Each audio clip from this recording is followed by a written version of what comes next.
Hello friends, ತಮಗೆಲ್ಲರೂ ಕೂಡ ಜ್ಞಾನಕಾಶಿ ಅಕಾಡೆಮಿಗೆ ಸ್ವಾಗತ. ಈ ಒಂದು ಕ್ಲಾಸ್ನಲ್ಲಿ ನಾವು 2025ರಲ್ಲಿ ಇಲಾಖೆಯಿಂದ ಕಳುಹಿಸಲ್ಪಟ್ಟ ಮಾದರಿ ಪ್ರಶ್ನೆ ಪತ್ರಿಕೆ ಗಣಿತ ವಿಷಯಕ್ಕೆ ಸಂಬಂಧಿಸಿದ 4ನೇ ಮಾದರಿ ಪ್ರಶ್ನೆ ಪತ್ರಿಕೆ ಪರಿಹಾರವನ್ನು ನೋಡೋಣ.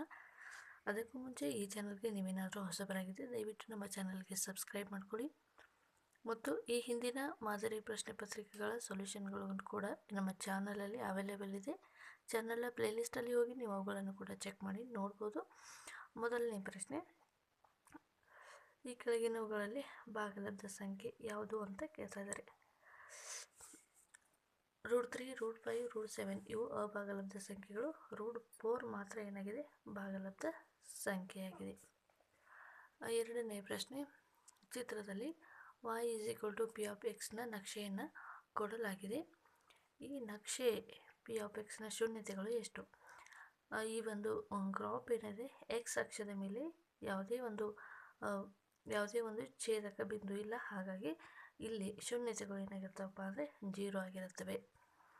ಮೂರನೇ ಪ್ರಶ್ನೆ, ಎರಡು ರೇಖಾತ್ಮಕ ಸಮೀಕರಣಗಳ ಜೋಡಿಯು ಸಮಾಂತರ ರೇಖೆಗಳನ್ನು ಪ್ರತಿನಿಧಿಸುತ್ತವೆ. ಅವುಗಳನ್ನು ಒಂದು ಸಮೀಕರಣವು 2x + 3y - 8 = 0 ಆದರೆ ಇನ್ನೊಂದು ಸಮೀಕರಣ ಯಾವುದು? ನೋಡಿ, ಎರಡು ರೇಖಾತ್ಮಕ ಸಮೀಕರಣ ಜೋಡಿಗಳು ಸಮಾಂತರ ರೇಖೆಗಳನ್ನು ಹೊಂದಿದರೆ ಆ ಎರಡು ರೇಖೆಗಳ ಒಂದು ಗುಣಲಕ್ಷಣ ಏನಿರುತ್ತೆ ಅಂದರೆ a/a2 = b1/b2 is not equal to c1/c2 ಆಗಿರಬೇಕು. ಅಂದರೆ ಇದಕ್ಕೆ ಅನುಗುಣವಾಗಿ ನೋಡ್ತಾ ಹೋದಾಗ ಯಾವ ಒಂದು, ಈಗ 2/4 ಮಾಡೋಣ, 3/6 ನೋಡೋಣ, -8/9 ಇದು ಸರಿಯಾಗುತ್ತೆ. ಯಾಕಂದರೆ 2/4 is equal to 3/6 is equal to -8 -9. ನೋಡಿ, 1 2 1 2 okay. 1/2 is equal to 1/2 is not equal to -8/9. ಹಾಗಾದರೆ ಈ ಎರಡು ಸಮೀಕರಣಗಳಲ್ಲಿ ಇನ್ನೊಂದು ಸಮೀಕರಣ ಯಾವುದಪ್ಪ ಅಂದರೆ 4x + 6y - 9 = 0 ಸರಿಯಾದ ಉತ್ತರ. ನಾಲ್ಕನೇ ಪ್ರಶ್ನೆ, ವರ್ಗ ಸಮೀಕರಣದ ಆದರ್ಶ ರೂಪ ಯಾವುದಪ್ಪ ಅಂದರೆ ax² + bx + c = 0. Option C ಸರಿಯಾದ ಉತ್ತರ. ಐದನೇ ಪ್ರಶ್ನೆ, ಎ ನ ನಿರ್ದೇಶಾಂಕ x1 y1, ಬಿ ನ ನಿರ್ದೇಶಾಂಕ x2 y2 ಬಿಂದುಗಳ ನಡುವಿನ ದೂರವು ಅಂದರೆ ಡಿಸ್ಟೆನ್ಸ್ ಫಾರ್ಮುಲಾವನ್ನು ಕೇಳ್ತಾ ಇದ್ದಾರೆ.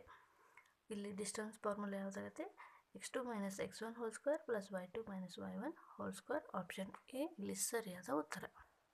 ಆರನೇ ಪ್ರಶ್ನೆ, ಸಮಾಂತರ ಶ್ರೇಣಿಯ n-ನೇ ಪದ ಕಂಡುಹಿಡಿಯುವಂಥ ಸೂತ್ರ ಯಾವುದು? n = a + n - 1 × d ಎನ್ನುವಂಥದ್ದು ನಮಗೆ ಸರಿಯಾದ ಉತ್ತರ. ಸಮಾಂತರ ಶ್ರೇಣಿಯ nth ಟರ್ಮನ್ನು ಕಂಡುಹಿಡಿಯುವಂಥ ಸೂತ್ರ ಆಪ್ಷನ್ ಎ.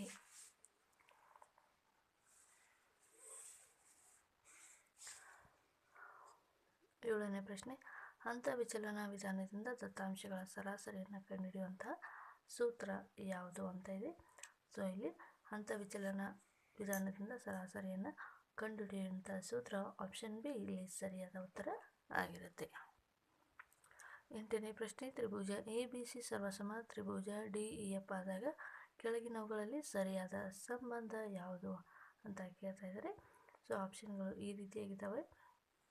ನೋಡಿ, ಈ ಎರಡು ತ್ರಿಭುಜಗಳು ಸರ್ವಸಮ ಆಗಿದ್ದಾಗ ABಗೆ DE ಇಲ್ಲಿ ಏನಾಗಿರುತ್ತೆ, ಸಮವಾಗಿರುತ್ತೆ. BCಗೆ EF ಸಮಾನುಪಾತದಲ್ಲಿರುತ್ತೆ. ACಗೆ DF ಸಮಾನುಪಾತದಲ್ಲಿರುತ್ತೆ. ಆಪ್ಷನ್ ಎ ಇಲ್ಲಿ ಸರಿಯಾದ ಉತ್ತರ. ನೆಕ್ಸ್ಟ್ 9ನೇ ಪ್ರಶ್ನೆ, ಒಂದು ಅಂಕದ ಪ್ರಶ್ನೆಗಳು. ಯಾವುದೇ ಎರಡು ಅವಿಭಾಜ್ಯ ಅಪವರ್ತನಗಳ ಮೊಹಸಾವನ್ನು ಬರೆಯಿರಿ. ಅವಿಭಾಜ್ಯ ಅಪವರ್ತನಗಳು ಅಂತಂದರೆ ತನ್ನಷ್ಟಕ್ಕೆ ತಾನು ಮತ್ತು ಒಂದರಿಂದ ಭಾಗ ಹೋಗುವಂಥ ಸಂಖ್ಯೆಗಳಿಗೆ ಅವಿಭಾಜ್ಯ ಸಂಖ್ಯೆಗಳು ಅಂತ ಕರಿತೀವಿ. ಆ ಎರಡು ಅವಿಭಾಜ್ಯ ಸಂಖ್ಯೆಗಳ ಮೊಸ ಏನಾಗಿರುತ್ತೆ, ಯಾವಾಗಲೂ 1 ಆಗಿರುತ್ತೆ. 10ನೇ ಪ್ರಶ್ನೆ, 2x - 5y + 4 = 0 ಮತ್ತು 2x + y - 8 = 0 ಈ ಜೋಡಿ ರೇಖಾತ್ಮಕ ಸಮೀಕರಣವನ್ನು ಹೊಂದಿರುವಂಥ ಪರಿಹಾರಗಳನ್ನು ಬರೆಯಿರಿ. ಈ ಎರಡು ಸಮೀಕರಣ ತೆಗೆದುಕೊಳ್ಳಿ. a1/a2, a1 ಅಂದರೆ x ನ ಸಹಗುಣಕ, b1 ಅಂದರೆ y ನ ಸಹಗುಣಕ, c ಅಂದರೆ ಸ್ಥಿರಾಂಕ. a1/a2 = π/2, b1/b2 - π/1, c1/c2 4/8 ಅಂದಾಗ ಇಲ್ಲಿ ಎಲ್ಲೋ ಕೂಡ ಒಂದಕ್ಕೊಂದು ಸಮನಾಗಿ ಇಲ್ಲ.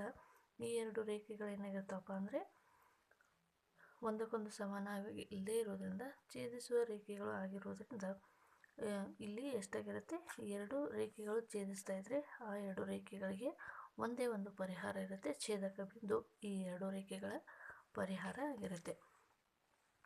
ನೆಕ್ಸ್ಟ್ 11ನೇ ಪ್ರಶ್ನೆ, x² - 9 = 0 ಈ ವರ್ಗ ಸಮೀಕರಣದ ಮೂಲಗಳ ಸ್ವಭಾವವನ್ನು ಬರೆಯಿರಿ ಅಂತ ಇದೆ. x² - 9 = 0 ಅಂದಾಗ x ನ ವ್ಯಾಲ್ಯೂ 3 ಬರುತ್ತೆ. ಈಗ x² ನ ಸಹಗುಣಕ 1 ಇದೆ, ಇಲ್ಲಿ x ಸಹಗುಣಕ ಇಲ್ಲ, ಹಾಗಾಗಿ b = 0 ಬರುತ್ತೆ. ನೆಕ್ಸ್ಟ್ c = -9 ಬರುತ್ತೆ. ಇಲ್ಲಿ ಶೋಧಕವನ್ನು ನಾವು ಕಂಡು ಹಿಡಿಯೋದಾದರೆ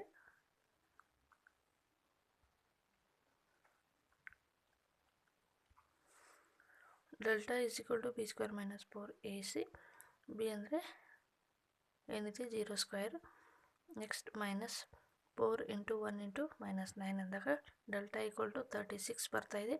ಇದು ಡೆಲ್ಟಾ > 0 ಆಗಿರೋದ್ರಿಂದ ಈ ಒಂದು ಸಮೀಕರಣ, ವರ್ಗ ಸಮೀಕರಣ ಏನಾಗ್ತಿದೆ ಅಂದರೆ ವಾಸ್ತವ ಮತ್ತು ಭಿನ್ನ ಈ ರೀತಿಯಾದ ಸ್ವಭಾವವನ್ನು ಹೊಂದಿದೆ.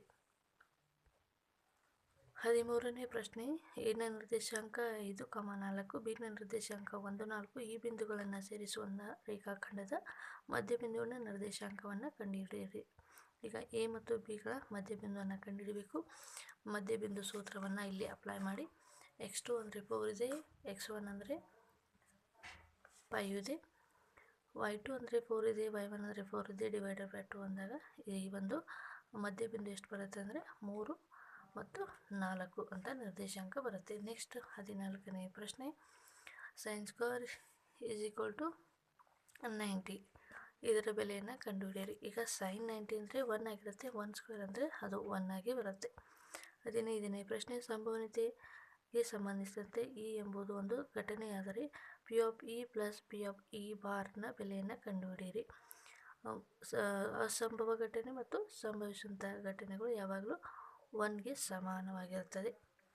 ನೆಕ್ಸ್ಟ್ 16ನೇ ಪ್ರಶ್ನೆ, ಒಂದು ಆವೃತ್ತಿ ವಿತರಣೆಯಲ್ಲಿ ದತ್ತಾಂಶಗಳ ಸರಾಸರಿ 25 ಮತ್ತು ಮಧ್ಯಂಕವು 40 ಆದರೆ ಅವುಗಳ ಬಹುಲಕವನ್ನು ಕಂಡುಹಿಡಿಯಿರಿ.